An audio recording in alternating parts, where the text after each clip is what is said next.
Hello class, Miss Jen here. Welcome to Chapter 18, Lesson 1. Today's our first lesson in Reconstruction called Planning Reconstruction. Makes sense?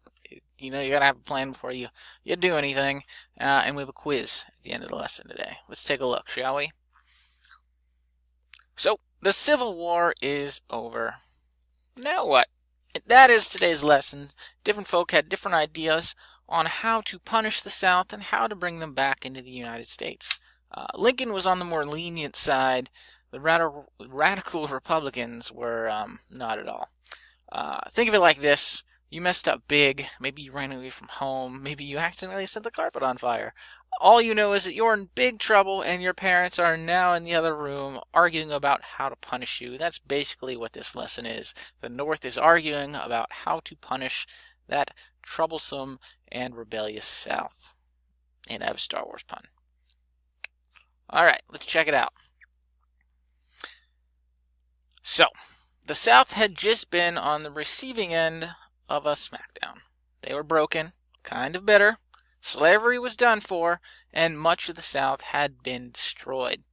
They were at the mercy of northern politicians, basically. How was this going to pan out for them? The task of rebuilding the South and readmitting them, those states into the Union, was called Reconstruction.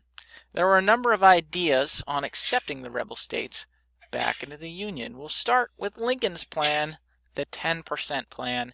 Lincoln wanted to go easy on the South to help speed along the healing process. In December of 1863, while this war was still raging, he had the first plan for reaccepting the southern states. His plan basically said that when 10% of the voting population of states of a southern state swore loyalty to the Union, they could form a new state government. This new state government had to adopt a new state constitution that outlawed slavery. Then they could send representatives back to the Congress.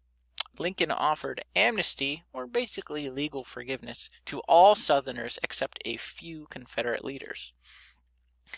In 1864, Louisiana, Arkansas, and Tennessee all created new governments under this 10% plan, but the Congress thought that Lincoln was being too soft on the South and basically refused their representatives and senators. Alright, this brings us to the radical Republicans. Republicans had control of the Congress. And in the control of the Republicans was a group of powerful Republicans that thought Lincoln was letting the South off too easy, and they were called the Radical Republicans. And it was them that denied the seats to Southern lawmakers trying to rejoin the Union under Lincoln's 10% plan. The leader of this group of radical Republicans was Thaddeus Stevens. Thaddeus and his radical Republican buddies passed their own Reconstruction plan called the Wade-Davis Bill. This plan had three parts. Number one, a majority of states, white males, must pledge loyalty to the Union. So a majority, that's like 51%, as opposed to 10. Number two, only white males who swore that they had not fought for the Confederacy could vote for delegates to make a new constitution. So they're excluding pretty much any Confederate from the whole process. Number three, the state constitutions must ban slavery. Pretty standard. Lincoln thought this plan was too tough and refused to sign it into law, and the bill died while Congress was on break. It was called a pocket veto. It basically timed out, like say homework that you turned in way too late, it won't get accepted, kind of like that. Lincoln realized after the Wade-Davis bill that he would need to compromise with his radical Republican brethren. Hey, let's talk about the Freedmen's Bureau. One thing that Republicans could all agree on was to get behind the establishment of the Freedmen's Bureau. Freedmen are basically freed slaves, right? So that's a freedman, even if it's a woman or a child. All freedmen. And so they were going to create the Freedmen's Bureau. It was essentially a government agency created to help all free slaves transition into American society. They did things like provide food, clothing, education, and medical care to newly freed African Americans. They even helped them find jobs and buy land, as well as set up schools. So a good organization. They didn't exclusively help African Americans. They generally helped any poor Southerner, but they were basically created to help deal with this new problem of all these freed slaves. But yeah, they helped poor Southerners as well, poor white Southerners as well. All right, let's talk about the Johnson plan.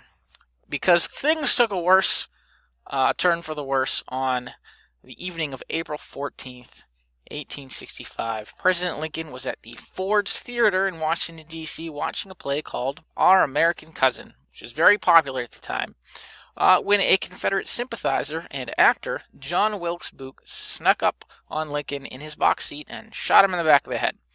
Booth tussled with Major Henry Rathbone, who was an officer, a Union officer that was invited to watch the play with the president.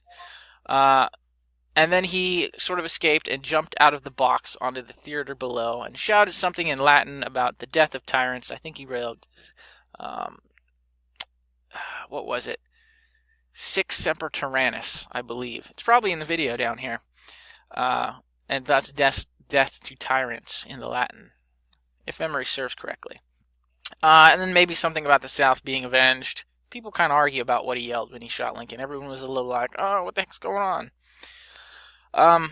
This was actually 5 days after Lee had surrendered to Grant at Appomattox. So the war had literally just ended.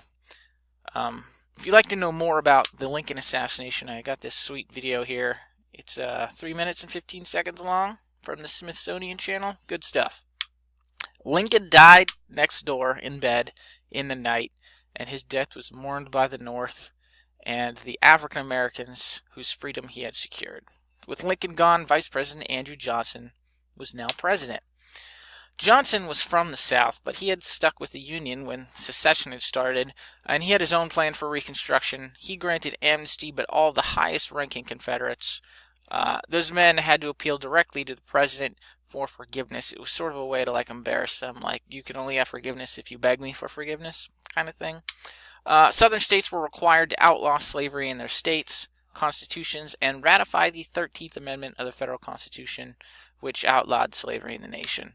By the end of 1865, all southern states except for the state of Texas had a new government set up and were ready to rejoin the Union. So the Johnson plan, which the radical Republicans also thought was too soft, ended up being the one enacted.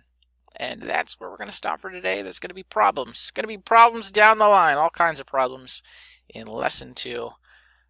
We'll talk about it. It's Friday today if you're doing this on its due date. So we'll pick up again on Monday. Have a good one. Let me know if you have any questions. Good luck on your quiz.